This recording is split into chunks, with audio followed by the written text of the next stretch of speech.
Hey everyone, it's Dr. Jeff. Welcome to the Dr. Jeff Show. Today's guest is Baroness Cox, and she's perfectly demonstrating in this program how worldview changes everything. Baroness Cox is a member of the British House of Lords. This is the first time we've ever had somebody from the British House of Lords on this show. So I'm a little bit nervous about it, but I got to tell you, this lady is amazing. She is an internationally renowned humanitarian. She has traveled the world to every hostile country and area that you can think of. She's been shot at. She had her life at risk to bring aid and comfort to oppressed peoples and to bring to light human rights tragedies that are taking place in our world as we speak. This is a conversation you absolutely won't want to miss, especially when Baroness Cox shares what people today can do to live differently in light of Jesus' truth. Baroness Cox, welcome to the Dr. Jeff Show. Thank you so much. It's a joy to be here with you. I am not sure I've ever had a conversation with a baroness before. How does one even get to be a baroness? Well, it's a good question. I was the first baroness I'd ever met. I always say I'm a nurse and a social scientist by intention and a baroness by astonishment. Politics. And as I say, first baroness I'd ever met. It's quite a shock. You wake up in the morning and see a baroness looking yourself out of the bathroom mirror. And then, you've got to adjust to it. So I asked God how I use this great privilege, because being a baroness means you get appointed to the British House of Lords, which is like a Senate and bicameral parliaments. And the idea came very clearly: to speak in Parliament is a wonderful place to be a voice for those whose voices are not heard or who don't have a voice. So I use my role in the House of Lords to be a voice for the voiceless. And I established my own small little not-for-profit or charity precisely to fulfill that remit. And I want to emphasize that you are an internationally renowned humanitarian. You have literally traveled the world. Every country where there is evil taking place, even North Korea, you have been there. You have risked your life. You've been shot at. You brought aid to people, and you've brought light to human rights tragedies around the world. You have been an extraordinary voice for the voiceless, and thank you for everything that you have done. Well, it's a great privilege to be with our partners on front lines of faith and freedom. It's our essential principle in HART that we work with and for local partners. They are the people who do the work, who lead their communities. We don't go in and tell them what we're going to do. We give them the dignity of choice, and we choose our partners because they're the people who are largely unreached by other major aid organizations for two reasons. Either because they don't get permission from their governments, because if they're oppressing someone, they won't get permission. So it means we spend quite a bit of our time crossing borders illegally, a little bit informally, but it's important to be there with the people who are trapped.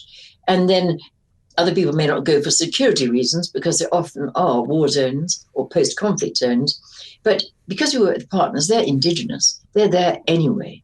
It may be dangerous visiting them. They're the heroes and heroines on the front lines of faith and freedom. Yeah.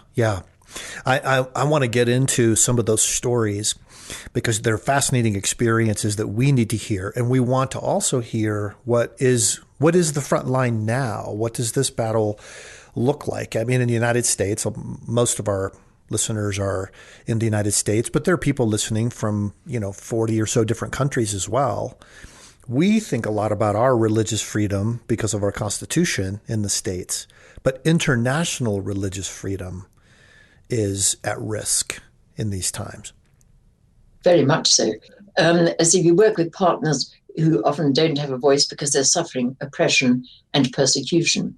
And the countries we currently work with are valiant partners. They are wonderful people. Our Nigeria, where thousands of Christians have been killed in recent years, is not covered on the British TV or radar screens at all. We work in Sudan and South Sudan and a little territory between the two called Abyei. It was the anniversary of when I was there last, when there was a massacre in which a lot of the Dinka Christians were slaughtered by the Arab Nasiriyah. And we were there when the bodies were still burning in their huts. absolute heartbreak.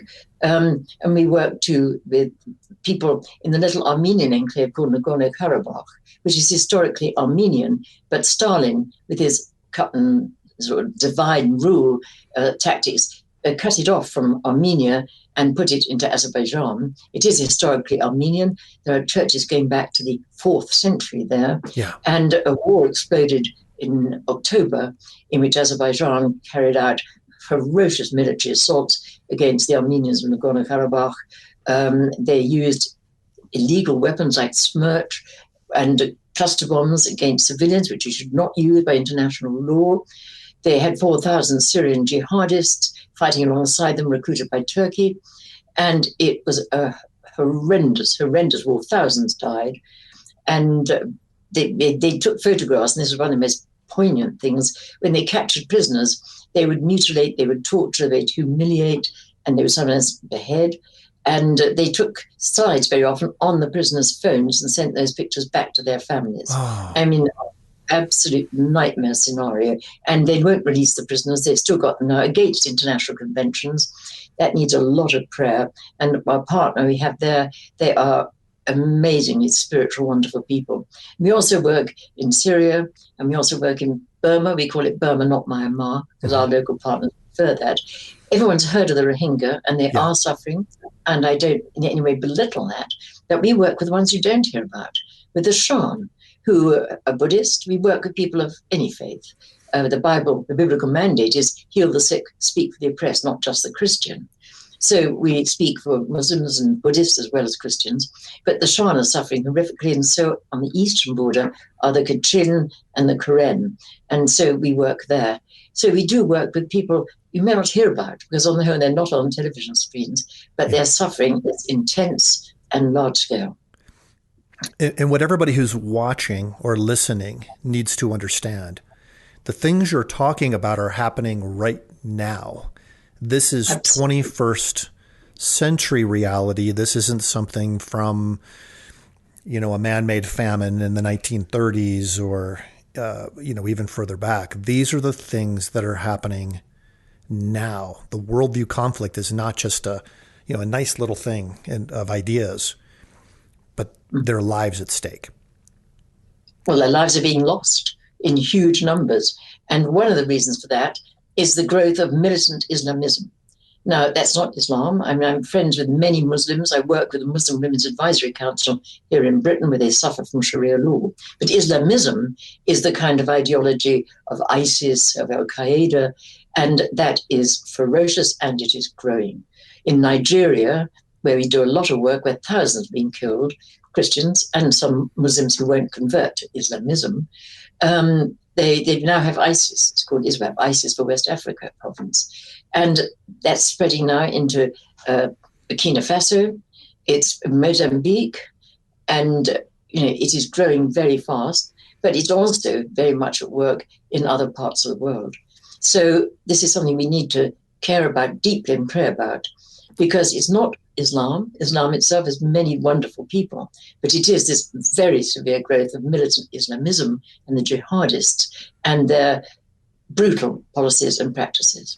Help us understand that a little bit, Caroline, because I think in the States, when people hear Muslim, they on the one hand hear, oh, my neighbor is Muslim, but then they also hear these people who are also called Muslim are the ones doing all of the terrorist activities and oppressing people in Syria and other places. Help us understand the difference between Muslim and Islamist in the way you're using that term. Well, thank you. It's a very, very important distinction. And I always make that distinction when I speak. If I talk about Muslims, I talk about people whom I know very well. I work with the Muslim Women's Advisory Council in Britain, because Muslim women are suffering here from the application of Sharia law, and they don't get a religious marriage, and the man can just divorce them by saying, I divorce you 3 times, they're left with no rights, and so on. So Muslims, many of them are delightful, lovely people. And so I work with them here in the UK. There's a very good book by Raheel Raza, Canadian. It's called The ABC of Islamism, and it's the difference between Islam and Islamism. It's well worth reading.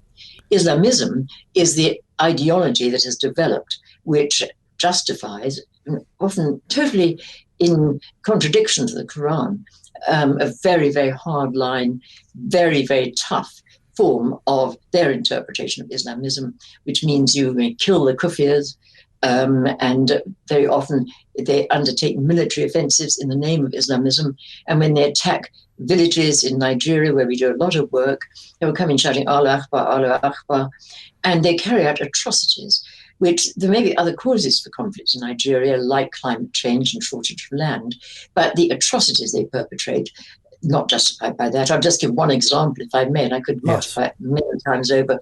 When I was last in Nigeria, in Middle Belt, I met a lovely, lovely lady. We wept together.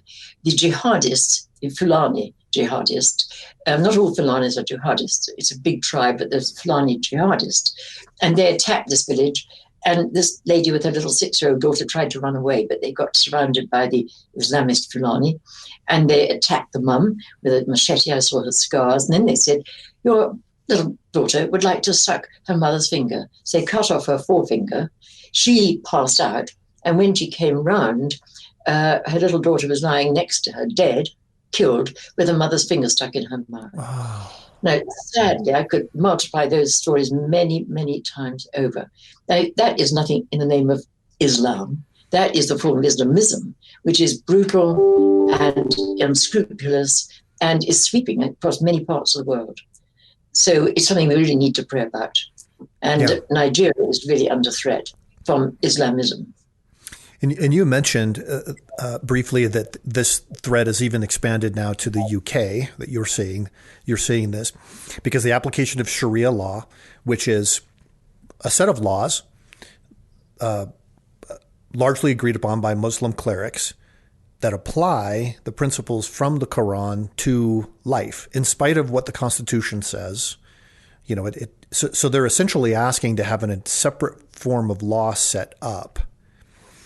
And the point that you have made is that the victims of this are women largely. Can you expand a little bit on what that means?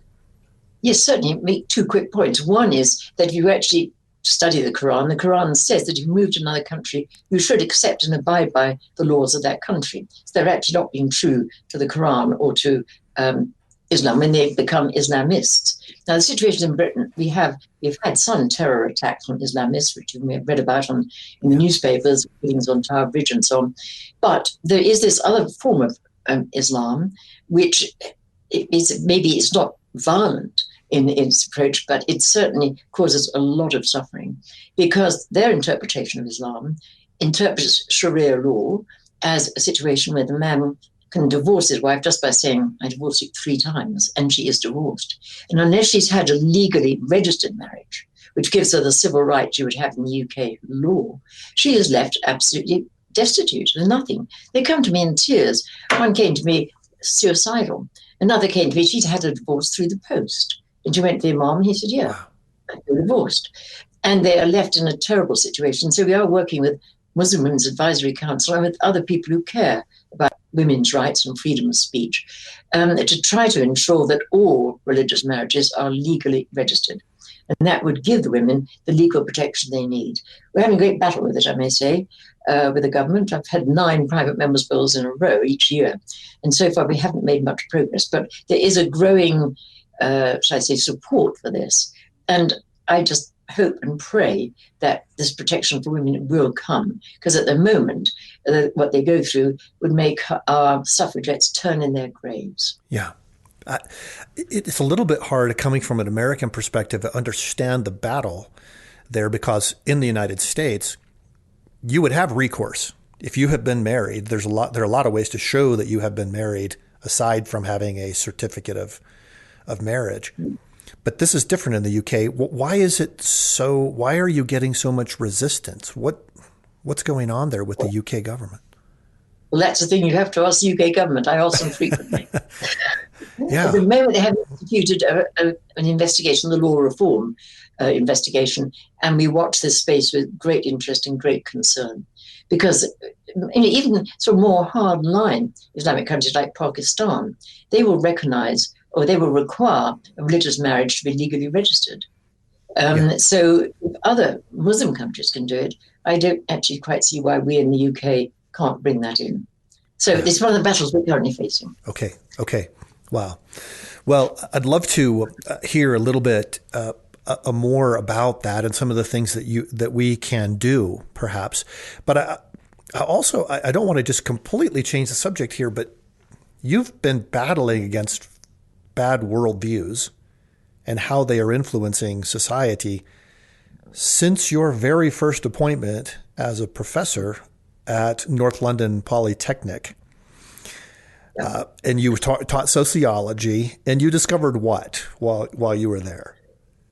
Well, I'd been nursing, and I had to come out of nursing because I had TB of the kidney, and that knocked me out of clinical nursing. So I then did my degrees in social sciences because I was very worried. I'm very old. I'm in my 80s, so I'm talking about history. But I'm talking about when I was nursing, there was very little concern for the patient as a person. They talk about the coronary in the fourth bed on the left, and I really wanted patients to be seen as people with their own cultures, their own communities, and so on. So I wrote a couple of books on sociology for nurses and edited a book on sociology for medical education, etc. But that got me in the world of sociology, and I found myself at the Polytechnic of North London. And I must say, I was not prepared for what hit me. I became initially a lecturer, but very quickly became head of department of sociology in the Polytechnic of North London.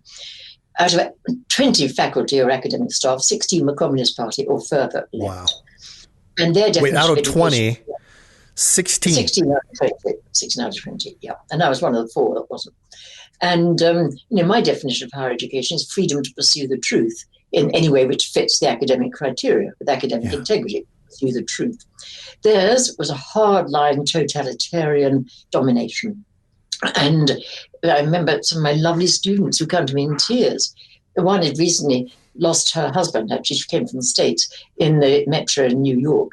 And she wrote an essay on the family in the kind of normal sociological style in a seminar. And the lecturer called her a bourgeois bag and ripped it up in front of everybody. Wow. So at teaching level, it was abusive. But then they got aggressive. They had big demonstrations. And the one that really got me angry and began to see the significance of what they stood for, the lies they stood for, was that there was going to be the appointment of a new director of the Polytechnic. And he was a guy who fought at the Battle of Arnhem in World War II. So a lot of his friends killed, facing and fighting the Nazis. He'd worked in what was Northern Rhodesia and nearly been kicked out because he helped black students. But they didn't want him because he wasn't one of them. And so they began this massive campaign in which they used the words racist, fascist. But I knew he was neither, the reasons I've just given. And they had big demonstrations outside the college. And you had to walk through with a lot of tactile hindrance and so on. And then they had a board put up on what would be allowed to be taught by the Socialist Collective the day. It had nothing to do with what students were paid to study. It was, Marxism in the Third World, etc., etc. And they had bands of vigilantes who'd go around and break up classes which didn't adhere to the allowed agenda for the day. And I was teaching criminology at the time, it was quite appropriate. And I had a lovely group of students who were about to take London University exams in a few weeks' time. They were desperate for their seminar. And I said, of course we can have our seminar, but you do realise we like to get broken up, don't you? They're really desperate. We don't want to put university exams. Yeah. So we found a seminar room. I sat myself across the door and began teaching. And about 20 minutes into that, there's a great bang on the door. I opened it a quarter of an inch. And they said, what's going on in here? And I said, this is a BSc Sociology Criminology seminar. It's what the students have paid to study. It's what I'm paid to teach. And I shall continue teaching it. And if you want to stop us, you're going to have to knock me off my chair. If I get hurt, I'll see your call to account. And I banged the door shut as loud as I could from a quarter of an inch. There's a gesture of defiance. And they shouted, we'll be back, dearie. Well, we had a moral victory because we did continue at the hour. Yeah. Then they came back and they did indeed knock me off my chair. And they were subjected, those very good students, to half an hour of vitriolic verbal abuse. Wow. And all this was on a false claim. The director was not Nazi, he was not a fascist. So he was not a fascist. And, he died fighting fascism. He wasn't a racist. And, the light at the end of the tunnel, sort of, at the beginning of the next academic year, the guy who led the assault came to see me and said, would you mind being my academic tutor this year? And I said, Tony, I'd love to. I love living dangerously. Anyhow, we had a laugh about it. And we had one-to-one tutorials in the third year. And after a few weeks, he said to me, Caroline, forgive my language here, but we're in the real world. He said, you know, it takes a hell of a lot of courage to ask to have you as a tutor. He said, all the third-year students would like to, but most daren't ask because they're afraid of what the others staff will do to them. Right. And this was a guy who'd served below decks on oil tankers for 7 years. That's not a soft life. Wow. And for him to say it takes a lot of courage shows a degree of intimidation in a place like that at that time. Yeah. Just very quickly, just a visual picture. I wrote a book called Rape of Reason, The Corruption of Politics, with two colleagues. But the front of the book, the cover, is the breakup, very sadly, of a graduation ceremony. And they should be happy times when families get together. It's being held at the Queen Elizabeth Hall, part of the festival halls on the South Bank in London. And the photo on the front of the book is hundreds of students in there ahead of the ceremony, just kicking the backs, ripping up all the programs, just destroying the ceremony. I mean, it was that brutal. This makes the battles that our students face on university campuses in the States pale by comparison. But it does seem that we are headed in the direction where mobs get to control what is going on, and professors just bend over backwards to accommodate them because they have essentially the same convictions. That we need to overthrow capitalist society, we need to overthrow the family, we need to overthrow the government, we need to overthrow the church, and so forth. You mentioned that you wrote a book about it, and that I know that book was covered in the newspapers, and that enabled you to kind of turn the tables and bring change to the university. Have I got that about right? Yeah. No, you haven't. The book went on the record, definitely, and it was covered in the Times, one of our leading newspapers and so on. And a lot of people appreciated it. But we still face the totalitarianism in different forms. And one of the reasons why I and my colleagues wrote that book is because we could see the seeds being sown for future developments. I mean, as head of department, in a minority, I would attend staff meetings, but of course they were in the majority. They would always decree who would get, I don't say in the States, but the first and the upper seconds and top level degrees. And always those who were loyal, inverted commas, would get the top degrees. And then they would decide in a staff meeting what jobs those students would take. And they were told they had to go into the media. They were told they had to go into teacher education. They were told they had to go into social work and so on. So these deeply, deeply committed Marxists were allocated with good degrees to go into key points of sort of information and education for the future. And I could just see us reaping the whirlwind. And that's part of the whirlwind we're reaping. And it's one of the reasons why we wrote the book, because we could see what would unfold. And it certainly is coming back big time. Yeah. And it's very worrying. Yeah. Well, we're seeing it here. In the States, I think 70% of young adults, millennials, said that they would vote for a socialist to be the president of the United States. There's a lot of fondness, even in the church. At Summit Ministries, we've studied a lot of church-going, born-again Christian young people, and I think the figure was 83%, something like that, are either strongly in favor of or somewhat in favor of principles that we outline that are Marxist. That they know to be Marxist and they agree with them anyway, where they should be refuting them. So I know we have our battles cut out for us here, and your experience has been really enlightening. Well, it's deeply disturbing. It takes a lot of courage for Christians to speak out in that context. And I had one very bright, very good student, who I actually transferred to another university, because he was suffering so much in the context of politics in North London. But he had the courage to speak out. Yeah. And unless we speak out, we'll never change anything. Yeah. And I think there are quite a lot of people out there who are equivocal. They don't really quite know what's at stake. Mm-hmm. And I think they knew what's at stake, and they knew that other people would support them in fighting for truth, fighting for the freedom of speech. It's so important. We're losing freedom of speech really seriously. And that's the essence of democracy. If more people would speak out, then I think more people would speak out. And we could perhaps stem the tide. But it's just so important to do that. Yeah, yeah. So even if you feel like you're the only one, you need to be the one to to step forward. What would you say, Caroline, is take us from that experience standing up against the Marxist at the university to the opportunity you have now as a member of the British House of Lords to address these huge issues in the UK and around the world? Well, we have to speak the truth and speak for truth and justice. Well, there's a number of times when I have actually gone out quite on a limb. There was a time, it's different in Britain from you, but we do have compulsory religious education in our schools. And there was a time way back in the late 80s, when it went very much in the other direction. You know, religion was negated, denigrated, alternative ideologies were taught, etc., etc. And I wanted to bring an amendment to an education bill which would require that the main essential religion to be taught would be our Judeo-Christian tradition. You could teach others, certainly you need to understand Islam, you need to understand Hinduism, Buddhism, and so on, but the main tenet would be to maintain an awareness and understanding of our spiritual heritage. And a lot of problems with that. We moved amendments. And I think the Chief Whip was heard saying, well, I'm to make sure that Lady Cox and all her rubbishy amendments come on late at night when you can't vote. Wow. They would be on late at night. But then I'm afraid you have to be actually audacious, because I was speaking late at night and I had some supporters. Lord Douglas Hume was one of our supporters, who was well known, yes, and so on. And anyway, it was late at night and I was putting my amendment, and late at night, you're meant to withdraw it.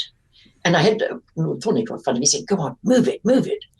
And I said, unprecedented. So I moved it late at night when there was not a full house. So the house had immediately be called to an end and recess, and came back on Monday morning to face a pretty hostile house. You never ever do that. You do not call amendments late at night when there's no one to vote for them. And the house has to be called into adjournment. So I came back on Monday morning. My feet didn't stay on the ground till I was ejected into the Chief Whip's office, who rampaged at me and said, "You ruined our parliamentary schedule." And I said, "Rubbish, Bertie, I haven't done anything of the kind." But he was not pleased with me. And then I went into a fairly cold house. And one of our bishops, we have bishops in the House of Lords, was there. Mm-hmm. And a Muslim had actually phoned me over the weekend and said, "I support what you're doing completely, because we believe in freedom of speech and freedom of truth and so on, and respecting of faiths." So I was able to stand up in front of the House and report that I had this message from a Muslim from one of London's biggest mosques. And he was encouraging, our amendment. And I looked at the bishop's bench. I said, "Whether our bishops could be heard doing the same thing." Wow. At which then the Bishop of London came up and ran with the amendment, and it got through. But sometimes you've got to be a little bit naughty or a little bit audacious, because the truth's got to get out. And sometimes bureaucracy and routine will stifle truth, not necessarily intentionally, but sometimes you've got to break out of the routine. You've got to speak the truth where it's going to actually matter. Speak the truth to power in conviction. Yeah, that is a hugely important point. I hope that everybody who's watching or listening to this right now gets the heart of that the bureaucracy and the way things are done can cut against the truth. Yep. Just it's slow walking it. It is one of the terms we use, but that's really significant. And even in countries that are persecuting believers, much of that persecution is bureaucratic. It's you need a form to be able to do thus and such, and because you are a Christian, we're going to make sure you can't get that form for the next 4 years or whatever else it is. That the bureaucracy. The heartbreak for treatment of Christians, Christian women and girls particularly, in countries like Pakistan and India, is really, really sad. But it can't be countered necessarily legitimately, but you have to counter it on fundamental principles of truth and probably the radical essence of law, not its interpretation. Yeah. Well, I think that's a really significant point, that if stormtroopers came to your door, you might realize that you're about to be persecuted. But what about the bureaucrat who just makes it impossible for you to live your life? Exactly. Yeah. Okay. So we have battles to fight, but battles for truth and freedom and our spiritual and cultural heritage, which are so precious, that are being lost at the moment in many parts of the world. Yeah. Give us a little insight into how to have that sort of a battle. I know a lot of the young adults, a lot of people watching and listening right now are in their 20s. They're moving into their career. What can they do? And especially, I'd like for you to tie it into the international humanitarian crises that you've mentioned. Well, thank you for a very profound question. I mean, quite often students will say, what can we do, or how do we sort of put together the challenges confronting us and the suffering when we have a God of love and so on. And if I may, I'll just tell you 3 little quick anecdotes, because I think that's how I got to the answer anyway. And the first is I've been taking aid into South Sudan in the previous war, when it was absolutely devastated, and we had to live in tents. There were no huts you could live in, and it was sort of 40 degrees. And I was sitting outside my tent one evening. For some strange reason, I don't know why, my thoughts went back to how we keep Christmas in Britain. And of course we celebrate Christmas. Of course we celebrate God becoming man and living amongst us. Massive celebration. But if you go straight from that to New Year celebrations, and you forget that at the same time Mary was rejoicing at the celebration of Jesus' birth, Herod was killing a lot of other kids. Yeah. And there was tremendous suffering. And if we leave that out of the equation of Christmas, then we actually don't get meaning, real meaning of Christmas. I mean, evil is real. Evil has always been there. It was there with Herod. Before Herod, it's inherent. And we have to recognize there is such a thing as evil and be prepared to recognize it and to address it. And then my mind went back, sitting out in my tent in Sudan, to Mary at the end of Jesus' life, and how she had to stand at the bottom of the cross while her son was in anguish above her, and just stand there in love, but anguish. And then my thought came to me that, well, maybe it's part of a Christian's calling to be prepared to attend whatever suffering or whatever Calvaries we are called to attend, and to be there, possibly feeling helpless, as Mary must have felt, and as we often feel with our brothers and sisters in their anguish and suffering, but at least to be there in love. And that, I think, is a fundamental essence. It sort of made some sense to me. And then I think, and again, talking with students or others, sometimes there's a lot of worry about the future. And what am I going to be doing in 5 years' time, 10 years' time? And then I'm reminded the 2 lines from that hymn. I ask not to see the distant scene, one step enough for me. And it's really important to live in the sacrament of the present moment. Of course, there are times you have to make key decisions. Am I going to university? Am I going to get married? You know, there are key decisions we have to make. But we're not expected to be worrying about other things in the future. We're expected to make the decisions with God's guidance and to live in the sacrament of the present moment and give it everything we've got.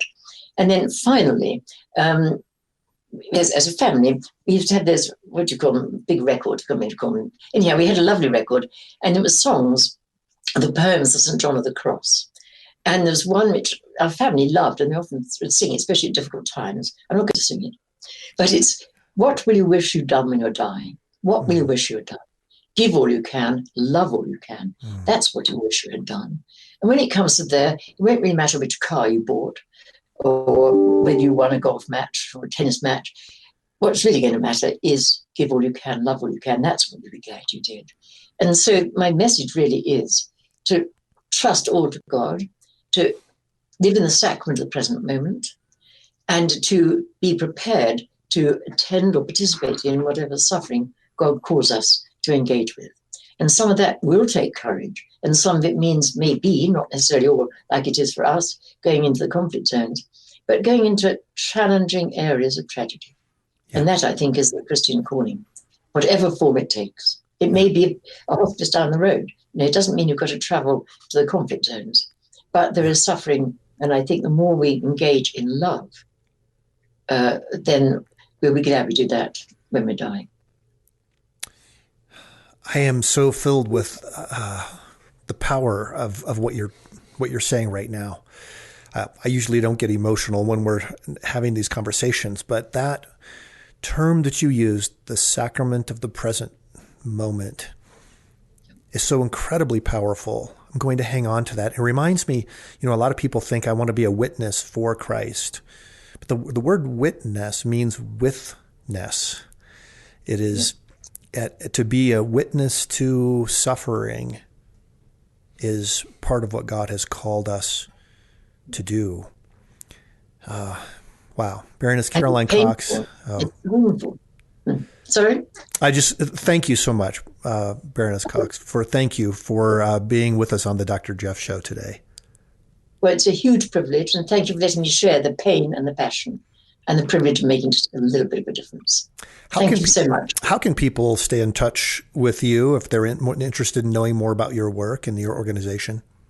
Well, if they want to look up our website, I often forget it because I don't look at my own website, but I'll tell you what the website is. The organization called Humanitarian Aid Relief Trust, which is Humanitarian Aid Relief Trust. Okay.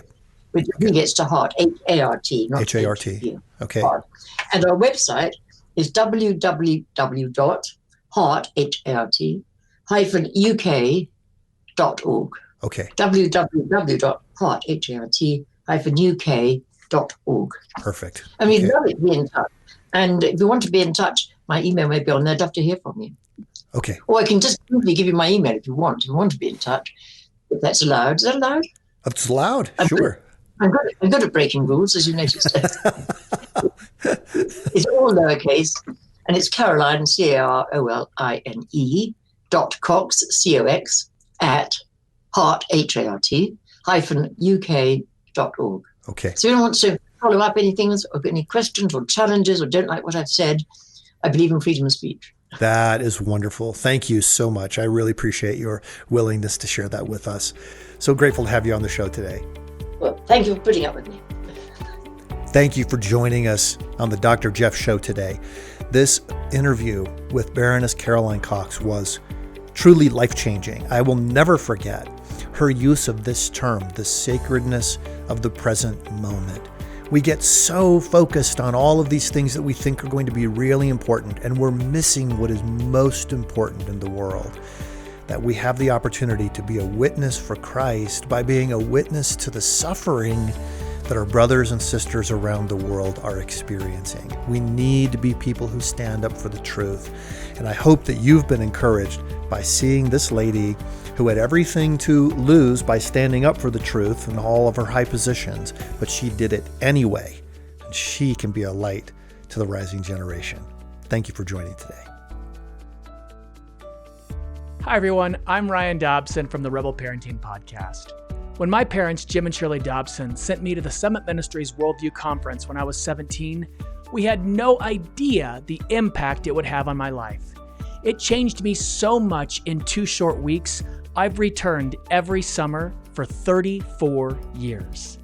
This summer, your student can attend an in-person conference. That's right, in person. Summit Ministries Worldview Conference challenges students ages 16 to 24 to think deeper about their convictions and their faith by engaging with today's top worldview thinkers and apologists. Can you imagine in person with other students learning about the Christian worldview? If not, they can attend Summit's virtual experience, and it's amazing. Change your student's life forever by partnering with Summit Ministries Worldview Conference today. Find out more by clicking the link in the show notes.